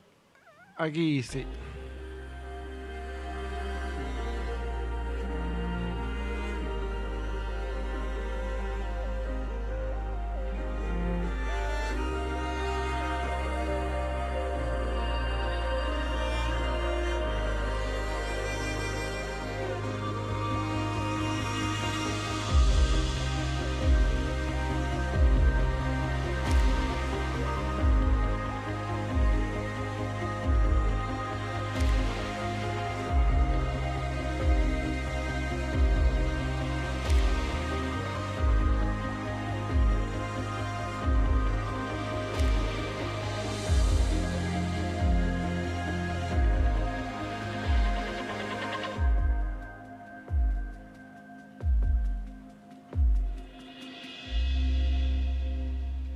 Bien, ahí podemos ver un poco el paisaje de la cuenca que nosotros nos enfocamos, que es la cuenca del río Puelo. Nosotros somos una organización que nace hace 10 años, principalmente en la lucha por una central hidroeléctrica que se pretendía instaurar en esta cuenca. Siguiente, por favor. La cuenca del río Puelo está localizada en la región de los lagos, en el sur de Chile. Es la cuenca que se marca en azul en el mapa. Además, esta cuenca es una cuenca binacional que conecta la estepa argentina con el Océano Pacífico, ya que desemboca en el primer estuario de la Patagonia, que es el estuario del Reloncaví. Además, paralelamente al norte, en rojo, se ve la cuenca del río Cochamó, que es la otra cuenca que nosotros trabajamos por defender y por proteger en este lugar. En cuanto a las características generales, ambas cuencas corren libres, ambos ríos corren libres sin mayores intervenciones antrópicas hasta el momento. La siguiente, por favor. Además son corredores biológicos de gran belleza escénica. Ahí sí, de gran belleza escénica. Esa es la cuenca del río Puelo. El 70% de este lugar está cubierto por bosque nativo y también tiene la presencia de 3 especies en peligro de extinción. La siguiente. Ahí podemos ver arriba la ranita de Darwin. Es una ranita de solo 3 centímetros que parece una hoja camuflada, ¿cierto?, en el follaje. Luego tenemos el huemul, que también es una especie en peligro de extinción, donde quedan menos de 1.500 individuos libres entre Chile y Argentina, y su número, la verdad es que está decreciendo.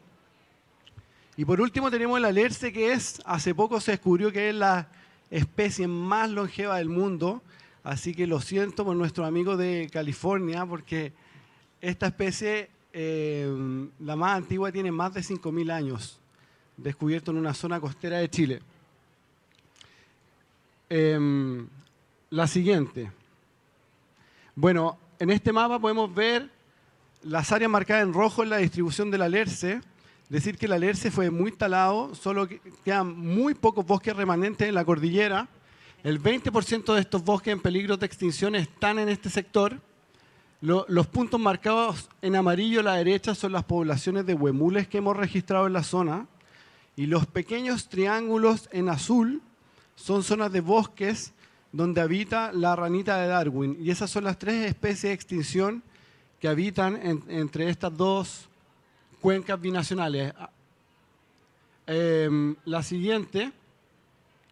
También decir que estos valles sí están poblados, no solo a naturaleza, hay familias de campesinos y comunidades indígenas que habitan la cuenca, y es muy importante destacar que tienen un fuerte arraigo hacia el territorio, un fuerte arraigo hacia la naturaleza, y sus actividades tradicionales están muy ligadas al río. Acá en la foto se puede ver un grupo de arrieros trasladando su ganado a través del río Puelo. La siguiente, por favor. Bueno, este mapa también muestra distintas tierras fiscales, las que se ven en verde, y tierras privadas que se ven en rojo. En total son 534.826 acres, bien, que tienen relevancia para su conservación y donde está puesto en este caso nuestro foco de trabajo. Siguiente, por favor.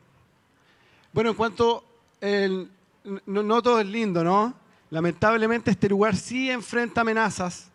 La principal amenaza que vemos es el cambio climático. Lamentablemente en el sur de Chile siempre estamos muy acostumbrados que llueva todo el año. Hoy en día el periodo de estiaje, es decir, el periodo de verano donde no llueve, se está prolongando. Eso ha traído la disminución de los caudales en un 20% que podría llegar a ser un 40% en los próximos años. Y como yo hablaba que el 76% de este territorio está cubierto por bosque nativo, eso significa que el territorio se transforma en una verdadera caja de fósforos, y uno de los riesgos que trae el cambio climático tiene que ver con el riesgo de incendios. Además, el mapa muestra 3 tipos de proyectos hidroeléctricos que se han instalado en la cuenca, los cuales hemos batallado férreamente para que no se instalen. Por otra parte, la ciudad ha intentado avanzar hacia este lugar con la construcción de caminos turísticos y posibles pasos internacionales. El turismo, si bien trae muchos beneficios, cuando no está controlado y no está planificado, también puede ser un riesgo para la conservación de la biodiversidad. Y últimamente también hemos visto una gran explosión del desarrollo de proyectos inmobiliarios, por los cuales también hemos puesto distintas denuncias a distintos servicios públicos cuando son en riberas de río, en sectores de bosques. Sí. Bien, vamos con la siguiente. Entonces, ¿qué es lo que hemos aprendido de este trabajo principalmente? Es decir, hablamos de un lugar, aparte de su belleza escénica, que tiene una población muy importante que habita el lugar. Atrás, ¿no?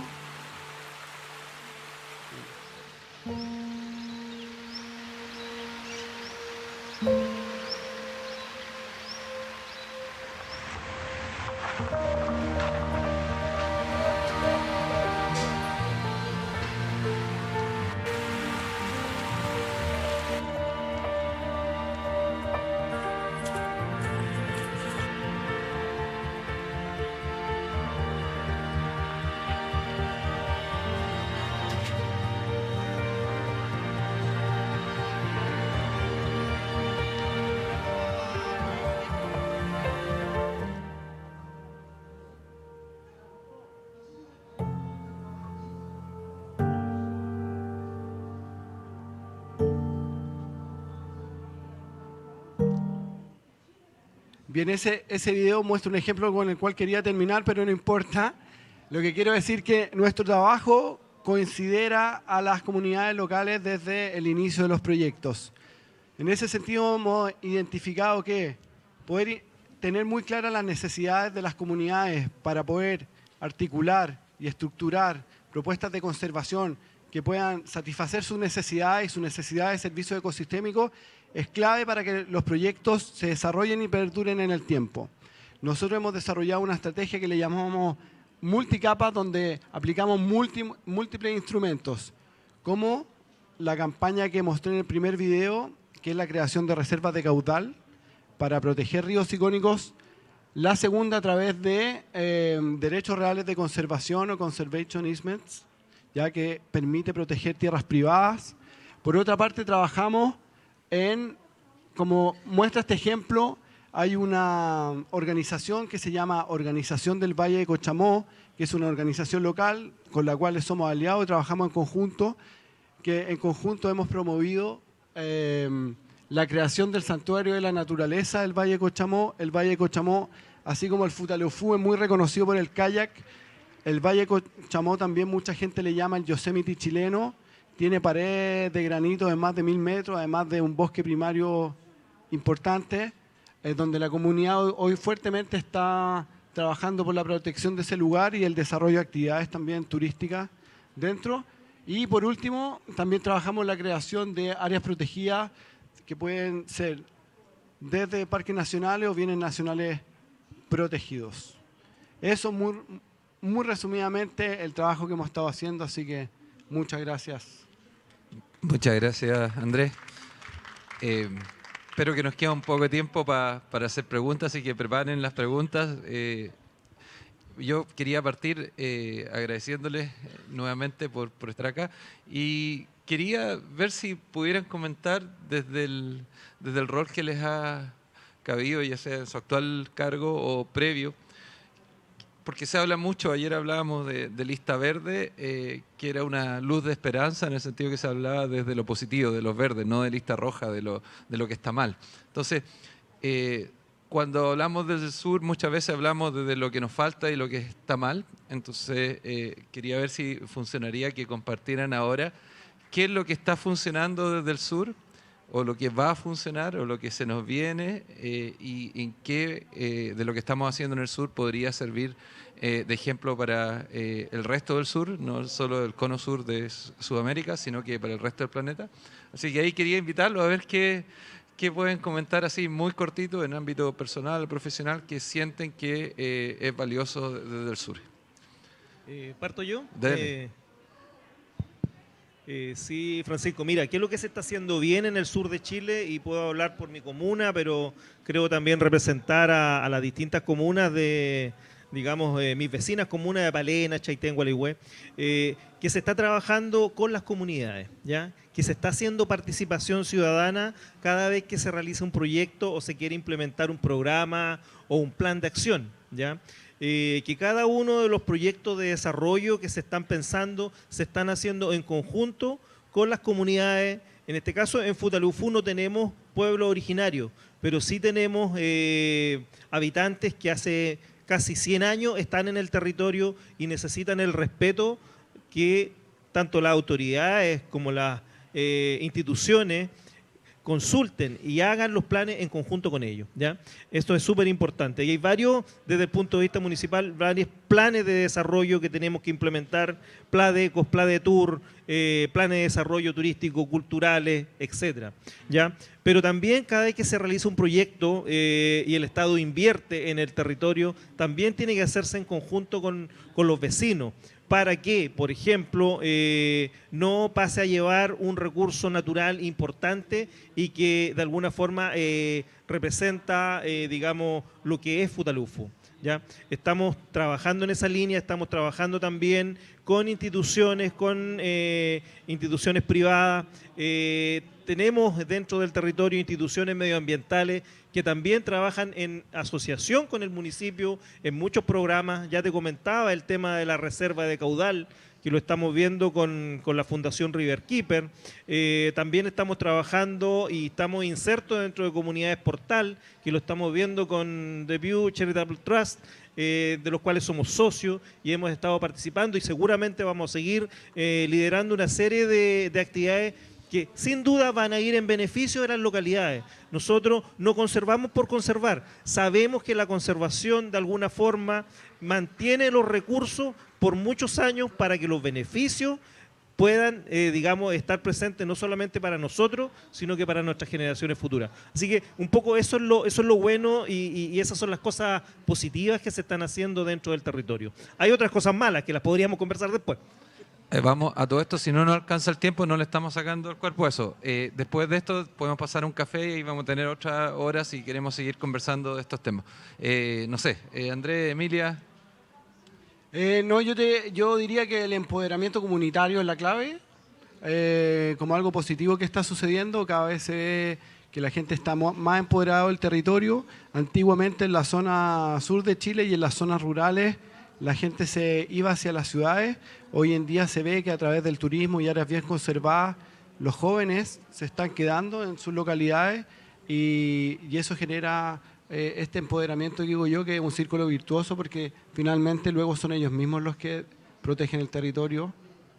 Buenísimo, gracias. Y ahí nuevamente conectando con la meta del 30-30, queremos avanzar en los números, en las áreas, pero vemos que justamente el involucramiento de las comunidades es clave para que esto sea durable, no sea solo una declaración, sino que sean las propias comunidades quienes mantienen estos resultados y lo hacen efectivos y tangibles. Emilia. Sí, la verdad es que Andrés adelantó parte de lo que yo quería decir. Bueno, yo voy a hablar desde mi experiencia. Yo vivo en Aysén hace 16 años, en una pequeña localidad que se llama Puerto Tranquilo, que efectivamente es una comunidad portal a un parque nacional, que es Laguna San Rafael. Y he tenido la suerte de poder conocer los distintos procesos que han sucedido en los últimos años y de ver cómo se ha ido fortaleciendo una base y una sociedad civil que está cada vez más empoderada de lo que quiere para su territorio. Y lo que quiere para su territorio es justamente un desarrollo sustentable, donde en el fondo estas áreas de conservación tienen un rol muy importante en su futuro.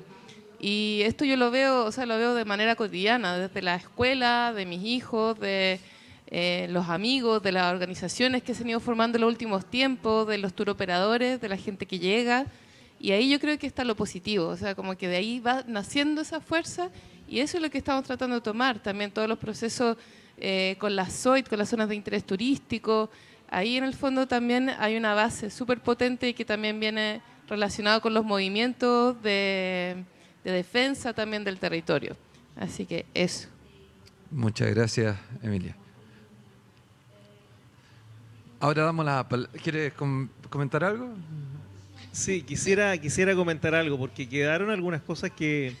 Dije muchas cosas positivas, ¿ya? Pero en la escala del desarrollo del ser humano, yo creo que la conservación son valores más altos, que son importantes, pero las personas también tienen muchas otras necesidades que son más básicas, Francisco. En el territorio no solamente nos preocupamos de la conservación, que por supuesto que hay que hacerlo, pero también hay que preocuparse de otros tipos de necesidades que la población también tiene y tal vez forman parte de otro foro, pero sin duda que estos territorios, las personas también son territorios apartados, también tienen derecho a educarse, tienen derecho a tener una salud digna, tienen derecho a tener, digamos, una mejor calidad de vida y muchas veces esa parte es tan importante como el tema de la conservación. Conservar es bueno porque resguardamos nuestros recursos naturales a futuro, pero hoy la gente de estos territorios necesita que el Estado le responda respecto a necesidades que son básicas y que todavía no están cubiertas, Francisco. Sí. Todavía no están cubiertas. Así que también es el llamado para que nos preocupemos también de esas necesidades que la población tiene. Totalmente. Y justamente ese es el valor que quisimos dar a este encuentro. Se mencionó ayer que los desafíos de la conservación en nuestros países tienen que ver con pobreza. Por eso estamos acá. Por eso estamos hablando de esto y no solamente de lo que ocurre al interior de las áreas protegidas.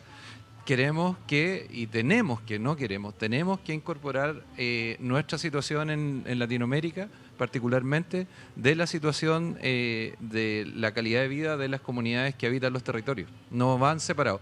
Preservación es sin comunidades, conservación es desde las comunidades. Y ahí está nuestro desafío para el sur, y importante que estemos acá contrastando o complementando el establecer metas globales con lo que es la relación, la situación y el contexto en el cual hacemos conservación en el hemisferio sur. No sé si hay alguna pregunta. Por favor, Víctor. Gracias. Bueno, la vinculación de las comunidades locales con las áreas protegidas es un tema complejo, pero fundamental. Yo creo que tenemos que entender que la democracia, el respeto de los derechos humanos tiene que verse expresada en el territorio. Los que trabajamos desde el lado de la administración de las áreas silvestres protegidas tenemos identificado algunas brechas y algunas propuestas de cómo hacer esto. Pero tal vez a mí me gustaría ver de parte de ustedes como representantes de esas comunidades locales, ¿cómo ven ustedes o cuáles son esas brechas desde la perspectiva de los actores locales, de las comunidades organizadas, para lograr este complejo trabajo de la vinculación con áreas protegidas?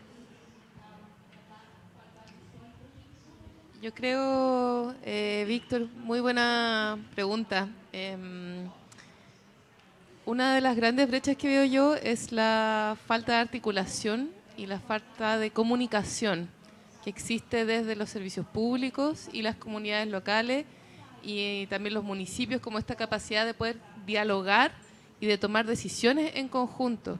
O sea, cuando nosotros hemos estado trabajando, por ejemplo, haciendo estos diagnósticos con las comunidades locales, ahí encontramos una gran brecha que, por ejemplo, la gente no conoce las áreas protegidas, no conoce cómo relacionarse con estos sectores, con estos territorios, cómo relacionarse con la conservación.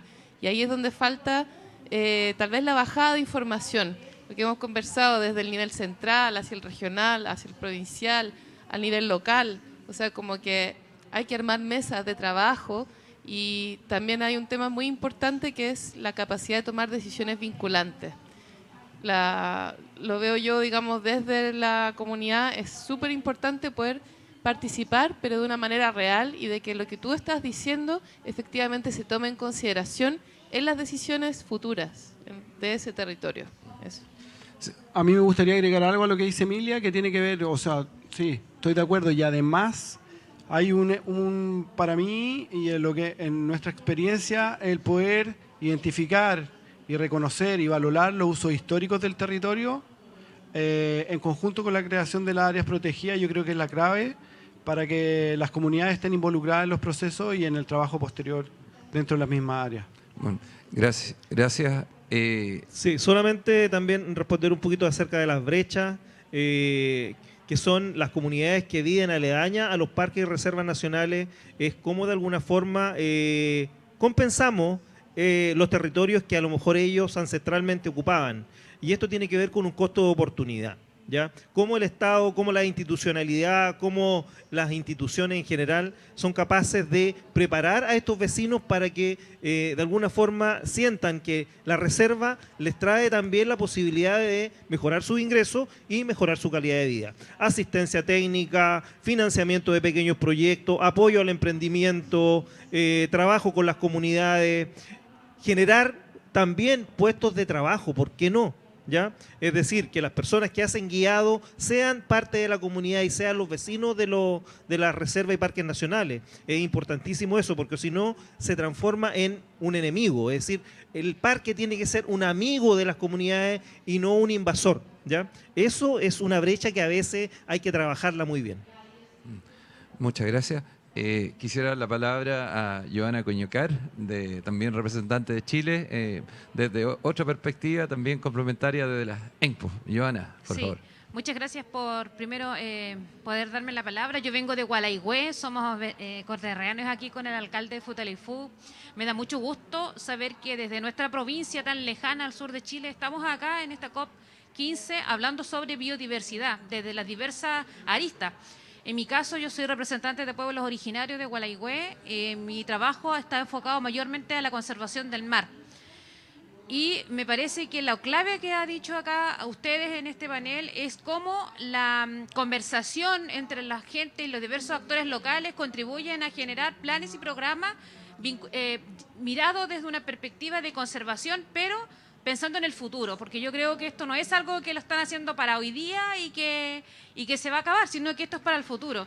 Y lo bueno también, considero que es súper interesante porque al escuchar desde los gobiernos locales, en el caso del alcalde, la opinión de su gente, también habla de esta forma que yo creo que como país estamos queriendo, que es que las autoridades locales lleven y traigan a estos lugares, a estos espacios, la voz de su gente. Y eso es potente. Desde nuestra perspectiva de pueblos originarios, la vinculación con los otros hace finalmente que el planeta en el que vivimos todos podamos trabajarla y fortalecerla y cuidarlo entre todos. Yo creo que aquí no hay ninguna voz más alta que la otra. Cuando estamos trabajando por el mismo bien, todas las voces son escuchadas y son claras. Y igual siempre me ha saltado esta pregunta de preguntarnos todos, ¿para qué conservar? Entonces, cuando uno se pregunta ¿para qué conservar? Yo creo que hay que enlistar las razones por las cuales queremos conservar. Y dentro de ese concepto de conservación también es bueno entender que para los pueblos originarios la conservación parte desde conservar la cultura. Para nosotros es importante conservar la cultura, tal como dice acá el alcalde, conservar no solamente lo que viene desde los pueblos originarios, sino de las comunidades locales. Y eso es potente. En este tiempo en el que estamos, la voz de las personas son las que deben ponerse en la mesa y en la toma de decisiones en estos eventos tan importantes para el futuro de las generaciones. Y eso, me alegra mucho que existan estos espacios, ¿cierto? Me alegro por el alcalde, conocerlo acá, ¿cierto? Y saber que Futaleufú nosotros lo vemos desde Gualaigüe, que es un buen modelo de gestión ambiental, y estamos súper interesados en ir para allá, ¿cierto? En otros temas que tienen que ver con la conservación de los bosques, porque para nosotros totalmente invitada. Los indígenas de Gualaigüe no solamente estamos en la defensa del mar, sino que también el bosque, porque finalmente el territorio no es solamente la particularidad de una cosa, sino que es todo. Y yo creo que como provincia podemos aliarnos para proteger nuestra provincia, porque como dice usted, es una de las provincias más bellas del sur de Chile, entonces entre todas y todos debemos generar todos los esfuerzos humanamente posibles para conservarlo, ¿ya? Porque todavía tenemos nosotros bosques nativos y si no nos preocupamos ahora de eso, puede ser tarde mañana. Eso. Muchas felicidades también por su exponencia. Oh, me emocionaste, Joana, así que este era el broche de oro y además que terminaste con lo que partimos, que este panel tenía que ver con conectar y visibilizar. Y nos estamos visibilizando y estamos conectando entre nosotros y estamos conectando algo más grande, norte-sur, naturaleza-persona, comunidades, etcétera. Así que muchas gracias a los panelistas, a los asistentes por venir acá y que sigamos visibilizando y conectando desde el sur hacia todos lados. Muchas gracias. Gracias.